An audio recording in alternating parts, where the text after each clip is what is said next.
He didn't usually stop for anyone. Marcus Hale was the kind of man who moved through the city like a storm, silent, efficient, untouchable. But that night, as his car rolled past the narrow alley behind the old cafe, something in the headlights caught his eye. A figure, small, shaking, barely alive, curled up beside the trash bins. He told himself to keep driving. He had a board meeting at sunrise, a merger on the edge, and a dozen executives who couldn't breathe without his approval. But his foot pressed the brake before he could explain why. The rain was relentless, washing the filth of the alley into shallow streams that pooled around her thin frame. When he stepped closer, the stench of decay mixed with something painfully human, fear. Her fingers clutched a tarnished locket. Inside, a faded photo of a little girl and the word daughter barely legible. Marcus froze. Something in him, buried beneath years of steel and control, moved. He lifted her, weightless and cold, and told his driver to head for the nearest hospital. The doctors didn't recognize him, and he made sure they wouldn't.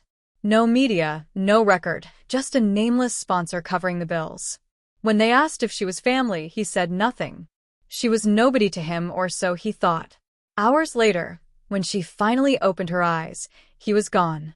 The only trace of him was a folded note on the bedside table. Get well. M.H.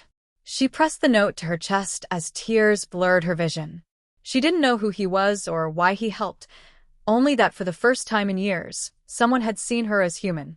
Marcus sat in his office the next morning, the city still soaked in rain. His assistant droned on about numbers, but his mind wasn't there.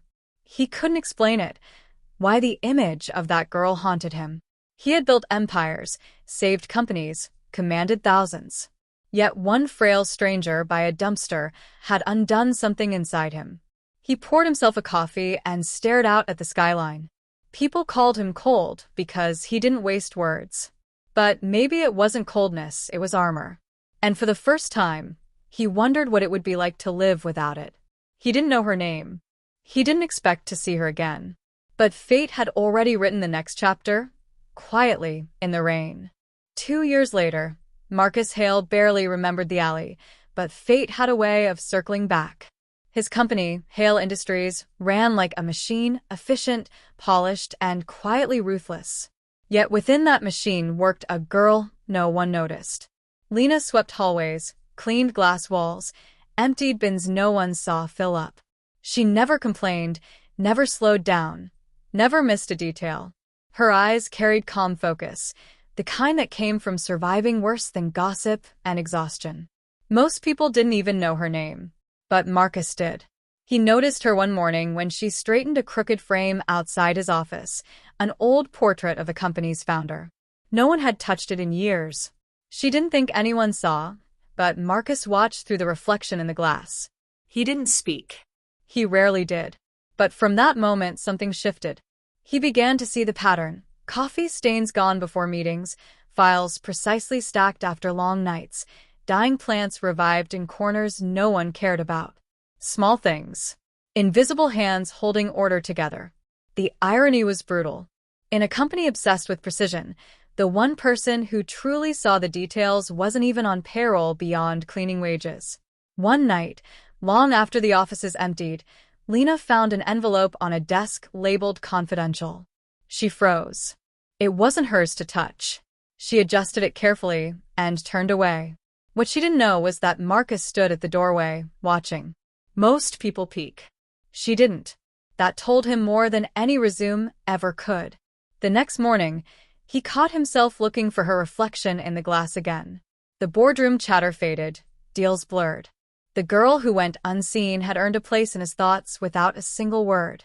Lena, meanwhile, worked in silence, unaware the man she quietly respected was the same one who once lifted her from the gutter. All she knew was that the CEO walked past her without arrogance, eyes sharp, mind always elsewhere. But there was something in his silence that didn't feel cold anymore. It was only a matter of time before their worlds collided again. Opening hook. Every empire has cracks, but sometimes only the invisible ones see where it's breaking. Rumors moved faster than truth inside Hale Industries. A missing document here, a wrong figure there, Nothing big enough to alarm the board, but Marcus noticed. He always did. He didn't raise his voice or demand answers. He simply watched. Patterns never lied, and someone inside was quietly poisoning the company. The board wanted aggression. Marcus gave them silence. Behind calm eyes, he mapped every movement, every misplaced signature. Power wasn't noise, it was control. Late one night, Lena mopped the marble floors near the executive wing when two men's voices broke the quiet. She recognized one immediately, Gregory Trent, the COO everyone trusted. His words sliced through the air, sharp and careless. Once the merger fails, we cash out. Hale will take the fall. Lena froze behind a column, heart hammering. Papers rustled, metal clinked. Then she saw it, a flash drive passed from one hand to another. Evidence. But her breath caught too loudly. One of them turned. She dropped her mop, pretending to struggle with the handle. Trent's gaze lingered before he walked off, suspicion flickering. When she returned to her dorm that night, a note was slipped under her door. Stay quiet if you want to keep your job. Fear tried to drown her, but something stronger pushed back. Marcus Hale had built an empire on discipline. She'd survived on faith.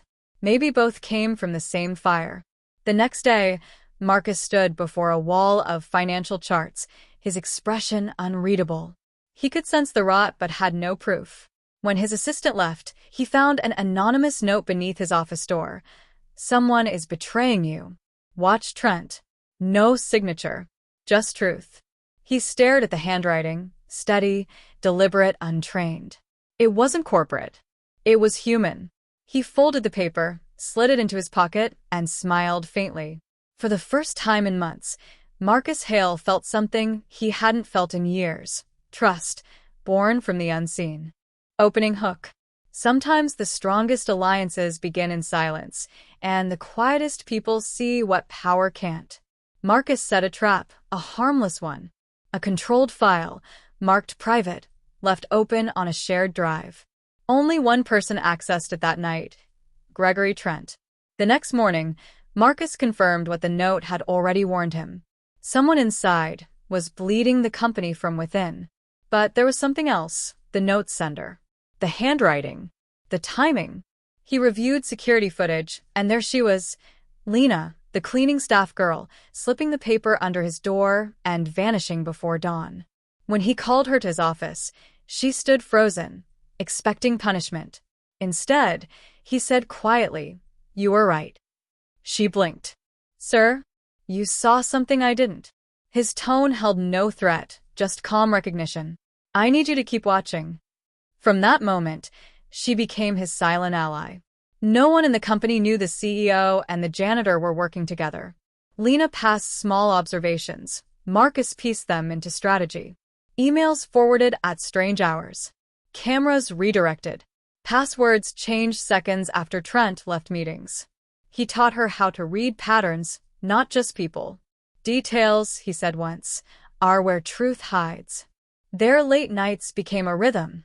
Marcus at his desk, Lena by the monitor, both moving with purpose. She grew bolder, sharper. He grew quieter, watching her mind at work.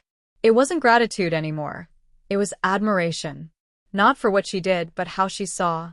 When Lena pointed out a pattern of erased timestamps, Marcus's lips curved slightly. "You have a good eye," he said. She looked up, surprised. "I've had to." The words landed heavier than she meant. Marcus didn't respond, but his gaze softened for the first time. Two people from opposite worlds, joined by loyalty neither could explain. The higher the walls of Hale Industries grew, the more they trusted each other in the shadows. And in those quiet hours between suspicion and proof, Marcus realized the truth he hadn't wanted to see. He wasn't just protecting her anymore. He needed her. Opening hook. When truth finally rises, the quiet ones are the first to stand in its light. Lena moved like a ghost through the empty halls, her heartbeat louder than her footsteps. The evidence was there, Trent's secret contract tucked inside his drawer, proof of every betrayal. One photo, one document, and Hale Industries would know the truth. She slipped it into her bag just as the door swung open. Trent stood there, eyes sharp, mouth curling into a smile that didn't reach his eyes. Looking for something cleaner? By morning, the entire company had heard. The COO had caught a janitor stealing confidential files.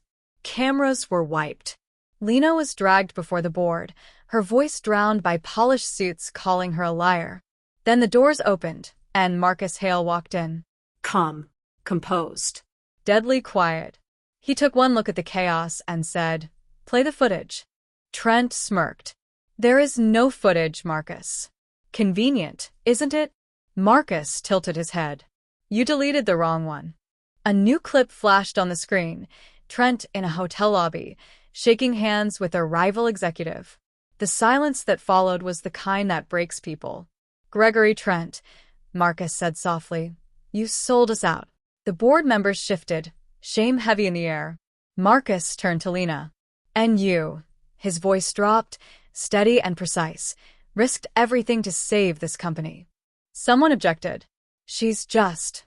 Marcus cut him off. "She's the only one who did her job."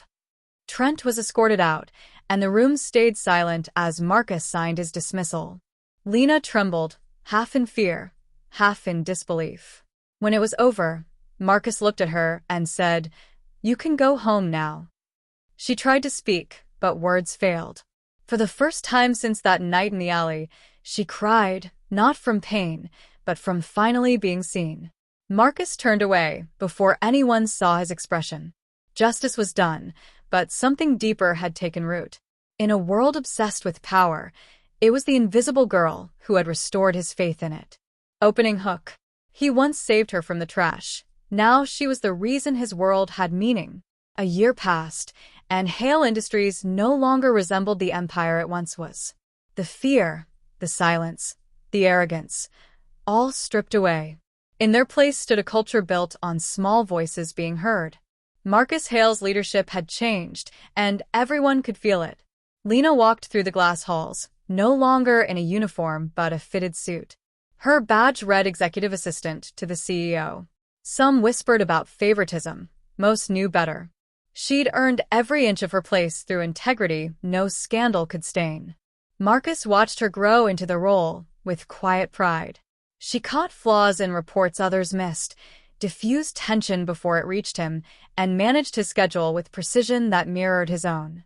Yet beneath the professionalism, something unspoken lingered, a connection they both tried to ignore. One evening, when the office was empty, Marcus stood by the window as the city lights flickered below. "Do you ever think about that night?" he asked softly. Lena turned, eyes uncertain. "Which night?" "The one in the alley." Her breath caught. "How do you?" He pulled a small object from his pocket, the same locket she'd once clutched in the rain. "You dropped this before I carried you to the hospital." Tears filled her eyes, not from embarrassment, but from the realization that he'd kept it all these years. "I thought I was helping a stranger," he said, voice low. "But you're the one who saved me. You reminded me what kind of man I wanted to be." She stepped closer, emotions breaking through the composure she'd built to survive. "And you reminded me that kindness isn't weakness." They stood in silence, the city fading behind the glass. No grand confessions, no declarations, just two people who had already chosen each other long before words were needed. When they finally walked out together, rain began to fall again, soft, familiar, cleansing. Marcus looked at her and smiled. "It's strange," he murmured. "The world threw you away once. Now it can't run without you." And as they disappeared into the rain, the man who once led through power learned to lead through love, and the girl no one saw became the heartbeat of everything he built.